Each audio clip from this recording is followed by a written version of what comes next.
పార్టీలు మరియు రాజకీయాలకు అతీతంగా పేదల సంక్షేమం కోసం కృషి చేస్తారని ఎమ్మెల్యే విజయరమణారావు అన్నారు. బీఆర్ఎస్ హయాంలో ప్రజలను నమ్మించి మోసం చేశారని ఆరోపించారు.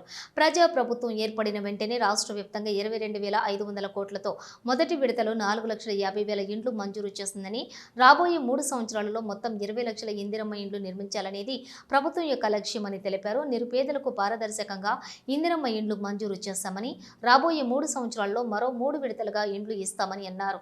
కక్ష సాధింపు చర్యలకు తమ ప్రభుత్వం దూరంగా ఉంటుందని, గత ప్రభుత్వం ఎంపిక చేసినటువంటి లబ్ధిదారుల పేర్లు మార్చకుండా డబుల్ బెడ్రూమ్ ఇండ్లు 6 కోట్లకు పైగా ఖర్చు పెట్టి వసతులు కల్పించి అందించామని అన్నారు. రైతన్నలకు 21,000 కోట్ల రుణమాఫీ ఏకకాలంలో చేశామని తెలిపారు. దేశంలో ఎక్కడా లేని విధంగా పేదలకు రేషన్ ద్వారా సన్నబియ్యం పంపిణీ చేస్తున్నామని, సన్నవడ్లకు ప్రభుత్వం 500 బోనస్ అందిస్తుందని, గతం కంటే ఎక్కువ పెట్టుబడి సహాయం రైతు భరోసా క్రింద 12,000 ఎకరానికి అందిస్తున్నామని చెప్పి తెలిపారు.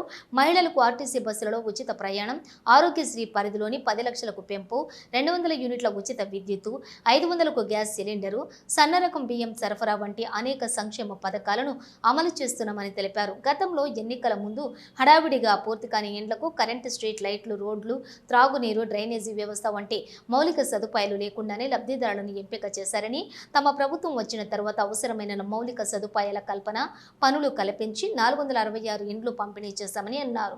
అర్హులైన ప్రతి ఒక్కరికి ఇందిరమ్మ ఇండ్లు ఇచ్చి తీర్తామని హామీ ఇచ్చారు. పెద్దపల్లి జిల్లాకు 38 కోట్లు సన్నవడ్లకు బోనస్ ఇస్తే కేవలం పెద్దపల్లి నియోజకవర్గం రైతులకు 31 కోట్ల బోనస్ చెల్లించామని పేర్కొన్నారు.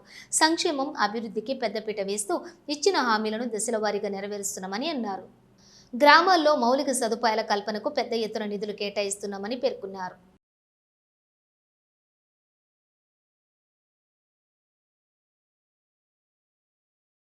మన కల్వర్టు కూడా దాదాపు 25 లక్షలతోని కల్వర్టు నిర్మాణానికి భూమి పూజ చేసాం. పనులు కూడా పూర్తి అయిపోయింది. ఇంకో 1,00,000-2 లక్షలు తక్కువ పడితే కూడా దాన్ని మనం వెచ్చించుకుంటాం. అదే కాకుండా వీటితో పాటు మరి ఎస్సీ కాలనీలో కూడా ఈ ఎస్సీ కాలనీ వీటితో పాటు దాదాపు ఎంతలే అన్న ఒక మన గ్రామానికి వచ్చినప్పుడే దగ్గర నేను అనుకుంటా 60-70 లక్షల పనులు చేసినాం, ఇంటర్నల్ పనులు ఇవన్నీ. కాబట్టి ఇవన్నీ కూడా రేపు రాబోయే రోజుల్లో కూడా ఇంకా కూడా అభివృద్ధి కార్యక్రమాలు చేస్తాం. మనం ఏది ఉన్నా కూడా ప్రజలకు అవసరాలను బట్టి, ప్రజల ఆలోచన విధానాన్ని బట్టి, ప్రజలు ఏం కోరుకుంటారో దాన్ని తూచ తప్పకుండా ప్రజల అవసరం నిమిత్తం, ప్రజల ఆలోచన మేరకు, ఏదైతే ప్రజలు ఆలోచిస్తూ ఉన్నారో దాన్నే చేయడానికి ప్రయత్నం చేస్తాం తప్ప చెర్ల మట్టి అమ్ముకున్నాడో, మానేరుల ఇసుక దొంగతనంగా తీసుకొచ్చి డంప్ చేసి లారీలలో అమ్ముకున్నాడో, లేకపోతే వడ్ల కట్టింగ్ పెట్టి మా మిల్లుల దగ్గర దోసుకున్నాడో అటువంటి కార్యక్రమాలు ఎక్కడ ఉన్నాయి. ఇవన్నీ కూడా పారదర్శకంగా నడుస్తాయి.